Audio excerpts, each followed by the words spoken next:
Hello and welcome again to District of Sports, our sports podcast here at the Washington Times. George Gerbo, Liam Griffin, back with you in the midst of a busier than usual summer. Liam's been all over the place. I'm going to be all over the place here once it turns to July, but like we are, and I said summer and we're just getting to summer technically, but it feels like it's been summer for a few weeks now with the level of things going on. Yeah, the amount of professional clothing that I've swept through on the ellipse and in Ashburn and at different World Cup, watch parties and promotional events. It feels like summer for sure. We are getting there. We are right in the middle of it. Find us wherever you get your podcast. Search District of Sports, WashingtonTimes.com/sports for all the articles by Liam Griffin and at Gerbo3 on socials for more news and notes as we go through the summer and cover things. So many things are coming up. World Cup in the midst, as Liam mentioned. We talked with you all about that last time. We'll probably talk about it again too as we get closer to the close and the final here, as that comes up in the middle of July. Tennis is coming up in July. We'll have more on that DC Open stuff going on. That's always a fun time. And we've got an actual exciting summer ahead in terms of the NBA and the Washington Wizards, which I don't think you can say that often, Liam. We've not been able to say that often. We talked last time about the energy and that excitement among Wizards fans after the Wiz secured the number one overall pick in the NBA draft.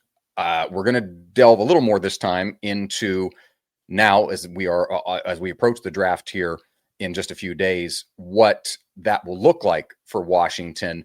And it's kind of been insightful to see President of Basketball Operations, Michael Winger. He talked with Channel 4 locally in town, WRC, and didn't hedge too much in the interview, but said that he's looking for leadership qualities in whomever they select.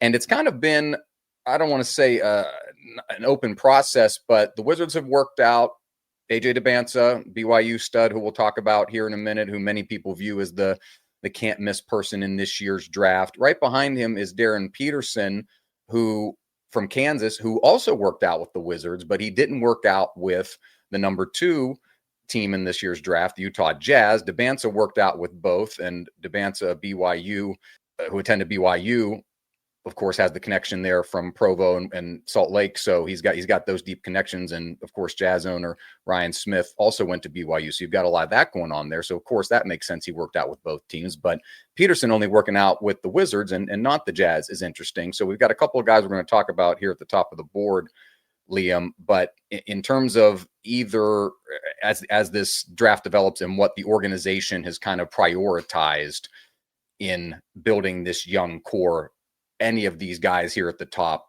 are going to make an impact and help propel this team into what Winger and the staff hopes is going to be more than just this bottom feeder team and being 10th or down in the league, and not just a team that's going to compete for the play-in, but a team that can get in the playoffs and be one of these top 4 or 5 seeds in the Eastern Conference.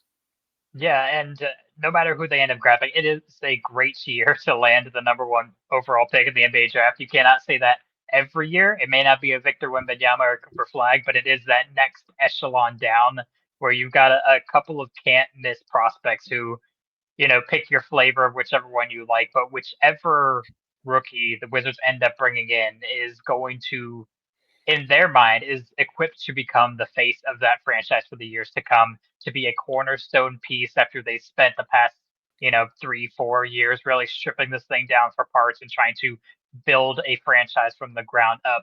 Now is when they are really starting to look at, this is going to be the person who, I don't think Capital One has done this in a while, but like their face is on the banner on the side of the stadium. Like they are the ones in the commercials. They're going to be the ones who, are going to be on jerseys throughout that stadium, where you haven't really been able to say that for a while. I'm sure there are a lot of John Wall, a lot of Bradley Beal jerseys around or at Capital One Arena still. And so whoever they end up grabbing is going to have some expectations, because this franchise is going to have some expectations very quickly. And so it's I did mention that it's a kind of can't miss between whichever prospect you prefer, but there is a lot of pressure on getting this right. Let's look at Dybantsa first then. the nation's leading scorer, 25 and a half points per game last year in Division One, shot 51% from the field, 33% from three in college. He's got the personality to kind of fit this role. As Winger talked about leadership, and as you talk about like guy that's going to be a star. And, to draw, it's easy for us as journalists to draw the parallels. That's what John Wall was when he came out of college, a freshman from Kentucky.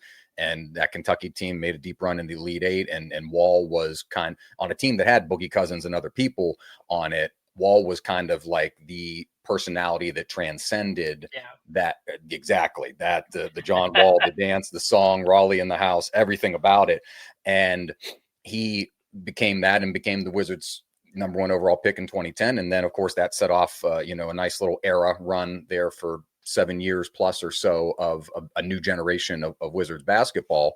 And Dybantsa kind of can fit into that mold a little bit. We saw him at Roland Garros with Francis Tiafoe there. What's AJ Dybantsa doing there? Connect the dots. He's there with Tiafoe, of course, Francis from the area, and a big Wizards fan, basketball fan himself. So you can kind of see, if we were to start to connect the dots there, that building into, this is a guy we can put on a banner. This is a guy that can be a face of the franchise, as, with no disrespect to Alex Sarr or some of Bilal Coulibaly or some of these other folks. Like Dybantsa not only seems like he could carry that mantle, but also wants to carry that mantle. Not only can bear it, but is somebody that was willing to step into it in some ways. Yeah, and this is not just we're not the only people taking note of this. The NBA powers that be have really already started to shine that spotlight on AJ Dybantsa. Like, he was at the NBA Finals, he was on the court talking to players, talking to Victor Wembanyama, talking to the Knicks. He was in press conferences. Like, he is someone who is not shying away from that spotlight. He is jumping on these media opportunities, and the league officials seem really, prepared to accept him in that kind of role as part of their next generation of stars, as you're seeing that kind of, 2010s era of guys really start to take a backseat in the later stages of their careers. The guy who is right behind him in a lot of these mock drafts and pre-draft rankings, Kansas guard Darryn Peterson, who people like his speed, people like how quick he can move laterally. He has this he's had an interesting season. They're all three of these guys we're going to talk about are freshmen. Of course, Dybantsa is. Peterson missed essentially a third of his games at Kansas this year, 11 to 35 games. Cramping issues that he cited or said came from, using creatine, the muscle and workout supplement. Bill Self got in some it was a weird season for Kansas. We heard rumors in the middle of the season about Bill Self was even going to continue because Bill Self has had some medical issues, some heart problems in recent years. Peterson didn't say much to that end because he's kind of introverted to begin with, and then he wasn't made available after some of these games. He was checking himself out of games in the second half and midway through these games and not finishing the games for Kansas, which caused a lot of ire among Jayhawk fans who via NIL paid a lot of money for him in the portal to come to, or in the recruitment process for him to come to Kansas. And so it was just kind of an odd watching from afar as a Big 12 person and a Big 10 person, just like it was a little interesting to see how that worked. And his athleticism will be good wherever that is. Memphis is the third pick. There's kind of this, if you want somebody, as Winger said, to step into a leadership role, maybe Peterson, even though he's worked out with the Wizards and nobody and not Utah behind Washington, maybe that isn't the right person that you'd want to kind of fill, because the Wizards have a lot of good, talented players that are kind of introverted. And now you've got Trae Young, who we'll talk about in a second. Now, Anthony Davis, we'll see what happens with him. But like, this team could use some people for fans to embrace and rally around. And if you can have that, the fans are dying to just love on somebody in this town in terms of basketball, and haven't had it since Wall and tangentially Bradley Beal. But if you can, unfortunately for Peterson, that might be a knock against him. Why, even if he's got the athletic talents to help them, the personality talents might not be the best fit. Yeah, I do think that while that might be a step that Wizards fans consider, I'm not sure how much it is going to play into the decision for the Wizards brass, because while he is not an extroverted kind of guy, he's not the grab the microphone, he's not jumping up on a scorer's table. But from everything that I've heard and from people I've talked to, he is still an ultra competitive person and still somebody who can provide leadership. It's just not that exact same manner. And so I want to be clear about that. Like, I don't think anyone is doubting his competitive edge, his competitive spirit. Like, I think the verbiage I've seen used from describe him in other reporting was he wants to like take dudes' souls. Like he wants to absolutely eviscerate the opposition, Mm. like elite competitor, ultra like energized kind of guy, Mm-hmm. but doing it in his own way that is not always as media friendly. And then you kind of compound that with some of the concerns that you mentioned at Kansas with taking yourself out of games. And when we hear cramping, it's, obviously you're a professional athlete. That's a terrible situation. And that's so frustrating for them. But it's easy for, a common NBA fan to be like, I get cramps sometime, but you're getting paid this much money to go play basketball. Like, work through it.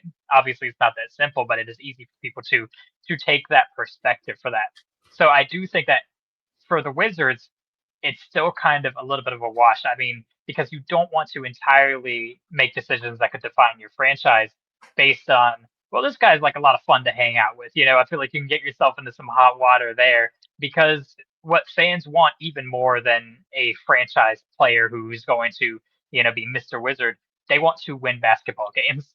This Mm-hmm. team has not won 50 plus games in a season since, the 1970s. This is a really unique opportunity for them. And if Darryn Peterson is the right guy and he checks every other box, as you mentioned, he's got great handles, he's a great passer, he's a fantastic shooter. I think he shot something like 50% on catch and shoot threes last year. I mean, just completely knocked down, which is something that you really value in this NBA.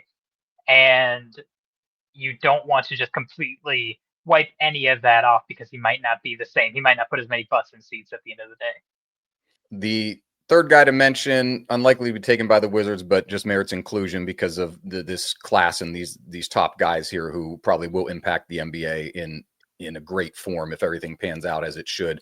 Cam Boozer, of course, from Duke, the son of Carlos Boozer, NBA great.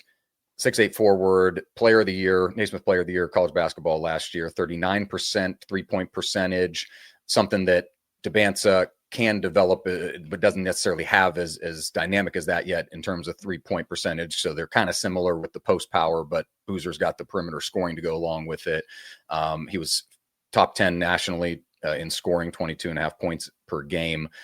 Carlos's dad is with the Jazz now. I've mentioned the Jazz pick second, but it's interesting that for some reason, if Memphis third, the Bulls fourth. If he were to fall to the Bulls, that would be interesting because his dad spent a lot of time there in Chicago. But Boozer, Peterson, Dybantsa, among the three of them, is it Dybantsa or bust for you in terms of how the Wizards are going to do this come draft time? I think, and what we haven't mentioned yet, which has been floated around quite a bit in the past few weeks, is that a trade is not completely off the Off the table for the table, yeah. Wizards.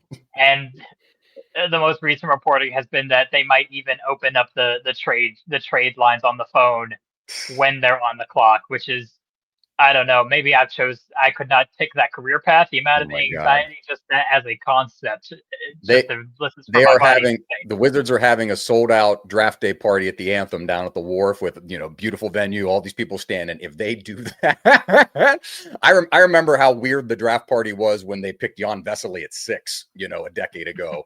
And my God, if we get the number one pick, you got a draft party, you're hyping it up, cameras are there, and it's the Wizards have made. If it's a trade back to like 2 or 3, maybe that's okay, but like. That Liam, that would hurt people if they actually I go know through. because we spent a whole podcast talking about how this fan base is reinvigorated. It's been resuscitated after years of dormancy, and I plan to be at that watch party in some manner, and I would be very interested. But yeah, so that is a possibility of trading back maybe to 2 or 3, as you've mentioned. The Dybantsa to Utah speculation has been fervent. They are apparently locked in on him. They've been locked on him since before he enrolled at BYU. Like that pipeline is very clear.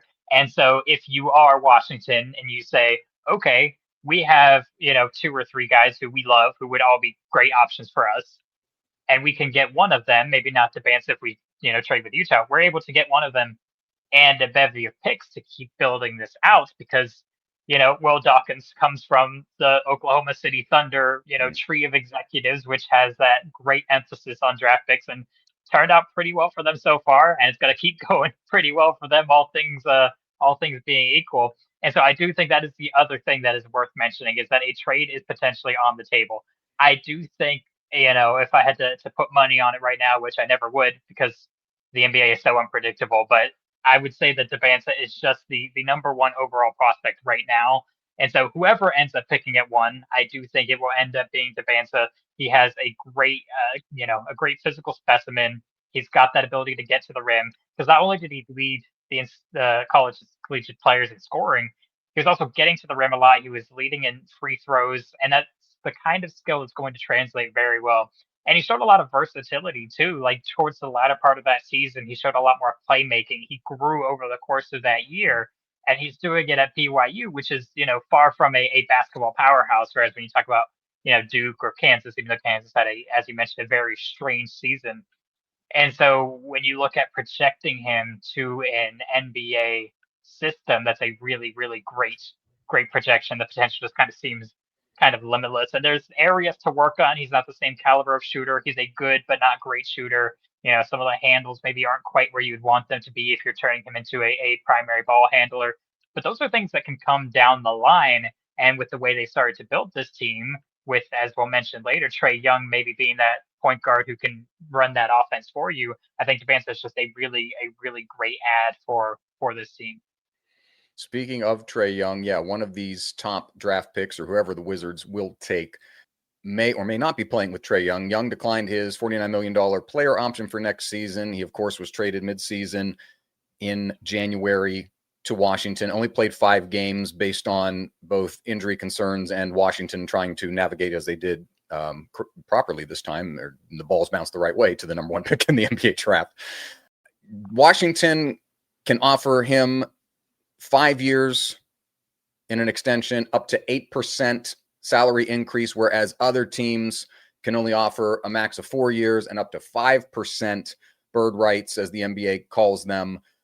So Wizards still have the inside track to keep him. Does it seem like between both parties that seems to be the intent because this team really could use an experienced point guard with playoff experience to lead them into this next era, as we've kind of talked about? Does that seem like, I don't want to say a foregone conclusion, but that the numbers will work and Trae Young will stay in the district and extend this short time into something that's longer?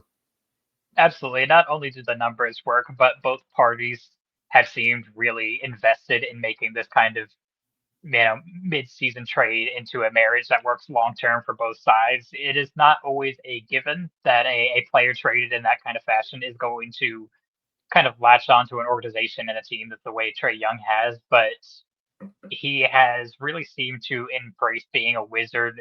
They're using him on the rollout for advertisements for new uniforms because they're bringing back the cherry blossom jerseys next season, and he is front and center and is very proud to be front and center. And I think he sees himself as someone who can take this team back. And he's been appearing on podcasts saying that it's okay. This is the most I've been doubted, and that's okay because look at where teams that are doubted can get. When you look at teams like Thunder made a quick turnaround like that, the Knicks were not a title contender a few years ago and were kind of the laughing stock for so many years. And that's where the Wizards find themselves now. And Trae Young is, funny that I mentioned that Knicks comparison as his own rivalry with that franchise, but he is someone who likes that spotlight and likes being a kind of underdog and likes kind of carrying a team or a city or a franchise on his back in that kind of way.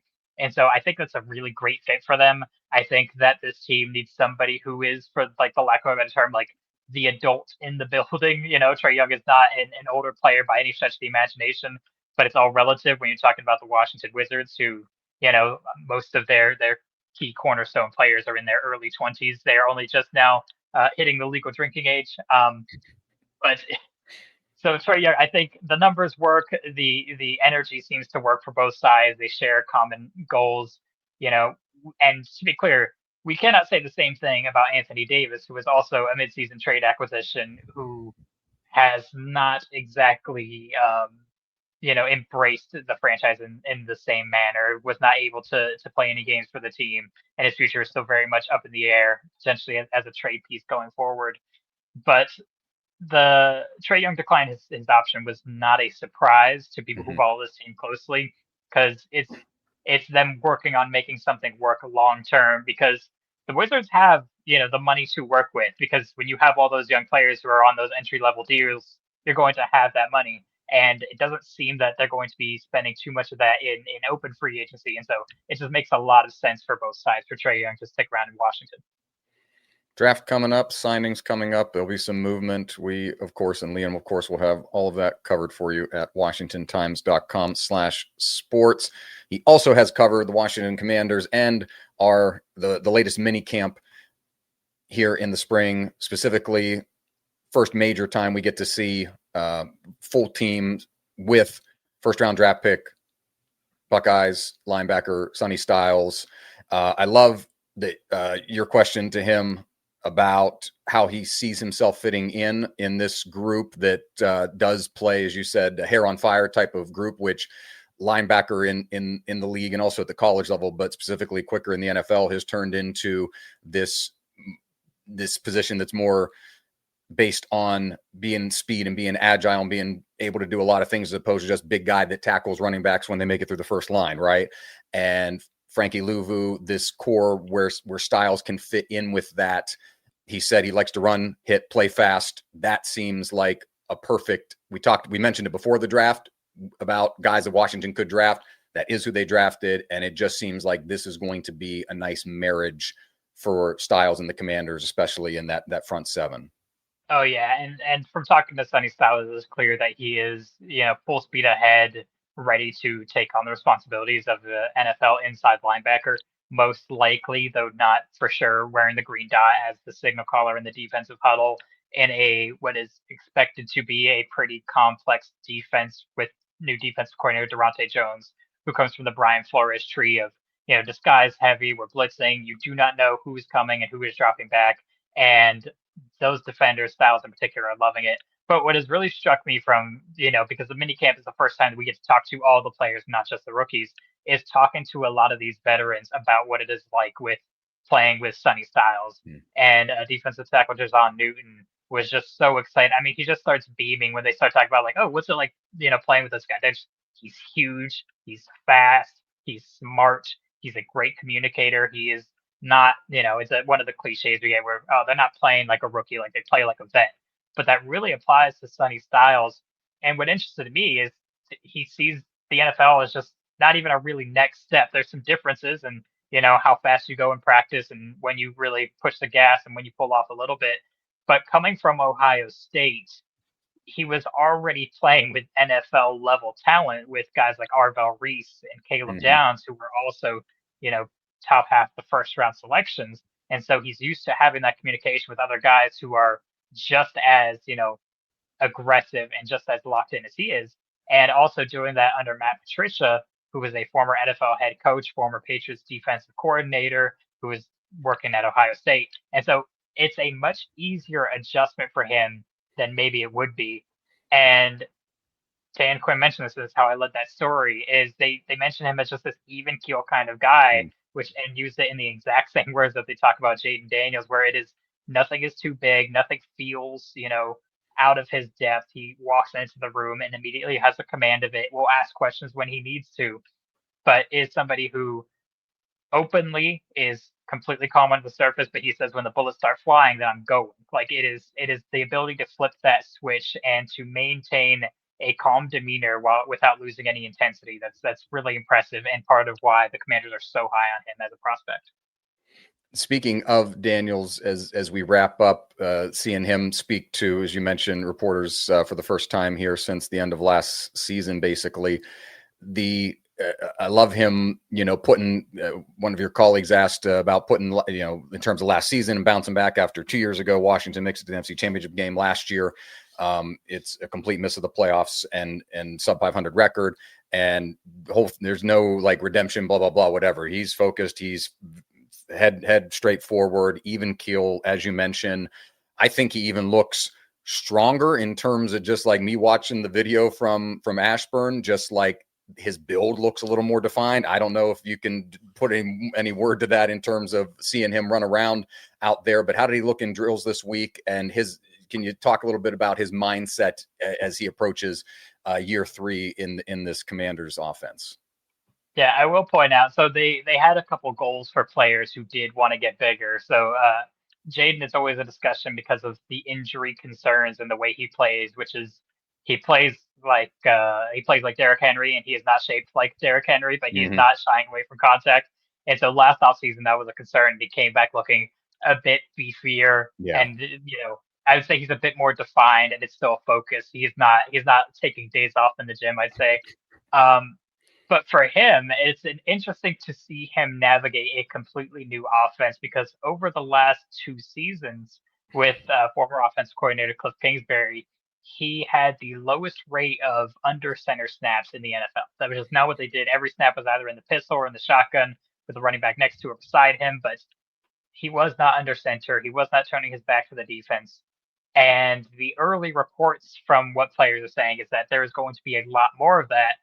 And it's easy to talk to somebody like Jayden Daniels and say, you're coming from that Cliff Kingsbury style, and before that in college where there's not a lot of under center work either. Is that a new challenge? And he's like, no, like there is no challenge to it, because I can do it, and I know I can do it, and there is no hesitancy. There is no I'm going to get the hang of it. There is no I can do this, and I could do it today. I could do it tomorrow.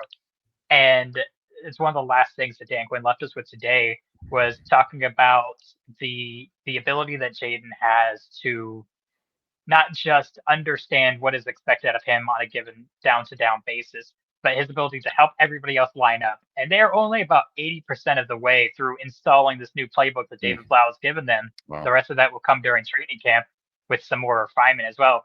But Jayden Daniels is already understanding exactly where every guy needs to line up, exactly where every leverage is going to be, exactly how other defenses are going to be looking at them. And he said that's not a given. Coach Quinn told us, he was like, that is his superpower, as much as his incredible deep ball passing and his athleticism as a runner. His ability to make those pre-snap reads translates, and it's going to be a really big factor, because in the first couple weeks of the season, opposing defenses are going to have some ideas, but they're not going to know exactly what this Commanders 2026 offense looks like. And so having Jayden Daniels feel completely comfortable with it immediately is going to be something that is a massive key for them as they try to hit the ground running in what is a really harsh start to the season for them. Starting the season in Philadelphia, with Dallas, and with Seattle, that is a tough opening stretch. And so they really need to hit the ground running. And that has been an emphasis for Coach Dan Quinn. And it seems like Jayden Daniels has been really leading that charge for them.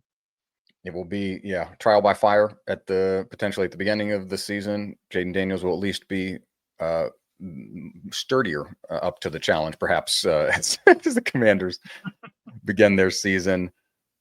A whole lot of things going on. Training camp creeps closer than we think in some ways. We'll pivot to football later. We got too many summer and late spring sports to talk about here in the coming weeks. Find all of our coverage at WashingtonTimes.com/sports. Find District of Sports wherever you get your podcasts, Apple, Google, Spotify, TuneIn, and more. Just search District of Sports in your favorite podcast app. Find Liam by Liam Griffin on social media, on X, myself at Gerbo3, at WashTime Sports as well. Liam, a pleasure as always. Hopefully you get some rest here before the next level of things ramp up, mid World Cup, mid everything else going on. I wouldn't have it any other way. Yeah, that's kind of the thing. We're creatures of the hamster wheel, as it is sometimes. So we love it. We hope you do too. We'll catch you the next time. For Liam, I'm George. Thanks for listening.